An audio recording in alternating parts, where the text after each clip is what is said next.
Hey Mika, you got those divorce papers my lawyer sent, right? Make sure you get them to the courthouse as soon as possible. Got it? Yeah, I got it, Jaden. Do you want me to shoot you a text when I turn them in, or what? Come on, Mika. How badly do you want to stay in contact with me? We're through. We're never getting back together. Good grief, would you get over yourself? I was just wondering if you wanted me to let you know when we were officially divorced or not. Listen up, Mika. I'm just about to leave on a relaxing, romantic, luxurious spa vacation with my beloved Samantha. A message from you ruining the mood of our celebratory vacation is the last thing I want. Do I make myself clear? Okay, I'll take that as a no, loud and clear. I'm glad you're finally starting to understand me. And just so we're perfectly clear, let me say it one more time. We are through, so don't bother trying to get back together with me. Now that I'm rid of you, I'll finally be free to enjoy life with Samantha. I no longer have any room for you in my life at all. None, zilch, nada. Got it? You're such a narcissistic clown. Do you honestly think that after all you've put me through, I'd actually be interested in getting back together with you? Looks like I hit a little too close to home. Whatever. This is how we say goodbye then, I guess. Yep, goodbye and good riddance.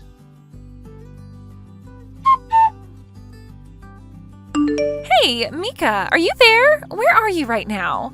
I tried ringing your doorbell, but no one came to the door and the house looked all dark. Where on earth are you? Please, the moment you see this message, you've got to get in touch with me. Rachel? We haven't talked in ages. What's going on? There you are, finally! You seem pretty serious. Did something happen, or are you okay? I'm fine. This isn't about me. Hasn't my mom messaged you? I thought she would have told you about what was going on. In any case, you've got to get down to the hospital as soon as possible.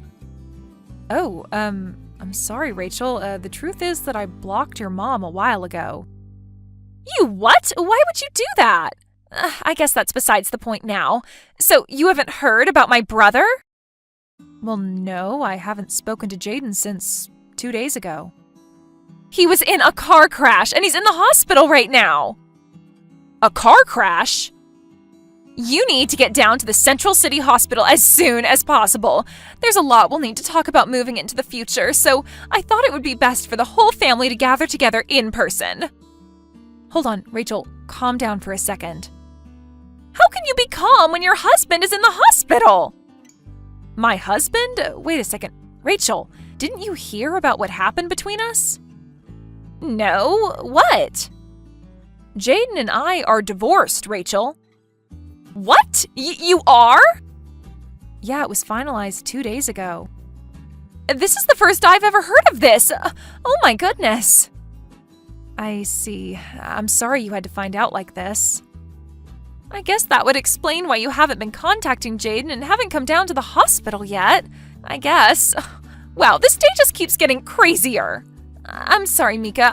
I must have surprised you when I started texting you in a panic all of a sudden like that. Don't worry about it. It's not your fault. You just didn't know. I know this is probably a sensitive issue, and I don't mean to pry, but was the divorce over my brother's infidelity? How did you know? Well, I had my suspicions when the doctors mentioned that there was another passenger in the car Jaden was driving, and it was a female who I had never met before. Apparently the accident happened while they were on their way back from their spa vacation. Ah, I see. The doctor said her name was Samantha. Does that ring any bells? Well, I suppose there's no point in hiding it anymore. Yes, Samantha is the woman whom Jaden was cheating on me with. I see. I am terribly sorry for the way my brother treated you. I already told you, Rachel, you don't have anything to apologize for. You didn't do anything wrong. Okay, well, I guess that does explain a lot of things then. Gotcha. I don't know much of the details of the accident at this point, so I'll message you again sometime later after we talk to the police.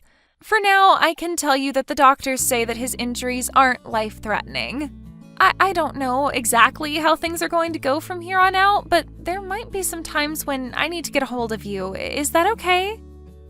Sure thing, Rachel. Just let me know whenever you need anything. Now, how How about you, Rachel? How are you dealing with all of this? Are you okay? Me? Yes, you. I know that neither Jaden nor your mother have treated you very well over the years, and that's just from the things I've heard and seen from Jaden. I can't imagine what they were like when I wasn't around. Well, I suppose that's to be expected. I'm only her stepdaughter, and ever since my dad died, she started treating me differently than before. I'm not sure what the extent of Jaden's injuries are, but do you think they might try to force all the work of taking care of Jaden and his mistress onto you? I'm just asking out of concern for you, Rachel. I don't know. Your brother and I are divorced now, so it may not be my place to say this, but remember, there's absolutely no need for you to bear the burden all by yourself, Rachel. You take care of yourself, you hear me? Thanks, Mika. I'll do that. Mika, what's your problem? When are you finally gonna step up and take responsibility for taking care of me? You know I'm wheelchair bound now. Don't pretend you don't. Even my poor, sweet Samantha has to live with a wheelchair. She's an angel. She didn't deserve this. We're living in a wheelchair-accessible apartment right now, but even with all those accommodations, it's still a nightmare over here. Hurry up and get your butt over here and help out around the house.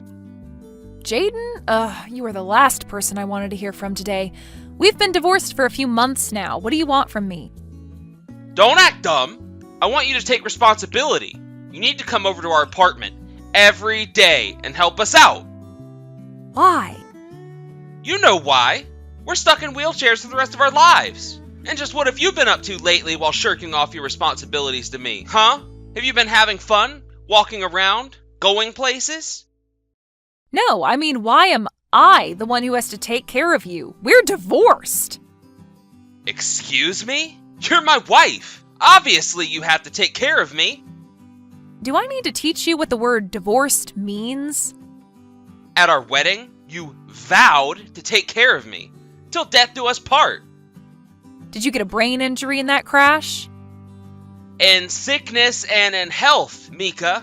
And right now, I'm cashing in on the in sickness part. You're gonna fulfill your duties to me as my wife, or else. We are divorced. I am not your wife. What? What do you mean, what? You told me to fire the papers, quote, as soon as possible. And just like you told me, I went down to the courthouse the very same day and filed them. We're divorced. You never told me that. You also told me that I didn't need to tell you when I submitted them. I did? I asked you if you wanted me to message you when I submitted the divorce papers. You said no and further stated, again, directly quoting you here, a message from you ruining the mood of our celebratory vacation is the last thing I want. So, like you told me, I didn't tell you. Got it? Wait, but you were only asking me that because you wanted an excuse to keep talking to me, weren't you? No, I assumed that you had plans to marry your mistress as soon as we were divorced, and so I thought you might like to know at what point that would be legally possible. That's all. But you never messaged me, so I figured, I don't know, maybe you were still in love with me and hadn't submitted them yet. My God in heaven, you told me not to message you! Seriously, how bad was the brain damage you suffered in that accident? I didn't suffer any brain damage. I'm just as smart as I've always been. Listen, Samantha and I are having a really hard time of things getting adjusted to life in a wheelchair. My mom helps us out when she can, but she's had a bad back, so she can't do everything all the time. We need someone to take care of all three of us. Then hire someone. Did you really think you would be able to talk your ex-wife into moving back in with you to be your live-in maid? If you hadn't gotten a CAT scan yet, get one soon. Okay, well, then I can just make you my legal wife again. Huh? We've been pretty busy over here the last few months between being in the hospital, going through rehabilitation, and then getting adjusted to our new lifestyles, so we haven't had the time to get legally married. So it just so happens that I'm a perfectly eligible bachelor. We can get married again. You can be my wife and help out me, Samantha, and my mom around the house. Isn't that a great plan? I am more and more convinced that they lobotomized you while you were in the hospital. Do you even have any brains left in your skull? What's up with that attitude? I'm offering you the chance to get back together with me. Are you really gonna throw it in my face like this? Short answer, yes. Long answer, yes, of course I am, you complete moron. But why? Don't insult my intelligence, Jaden. Rachel finally got tired of taking care of you and moved out, didn't she? And the only reason you're contacting me right now is because you want me to take over for her. Wait, how do you know that Rachel moved out? Because she told me she did. She told me that she's only your stepsister and that her father married your mother and that he had passed away a few years ago. And ever since then, it was just you, your mom, and Rachel living together in your house. She also told me that she started treating her like trash as time went on.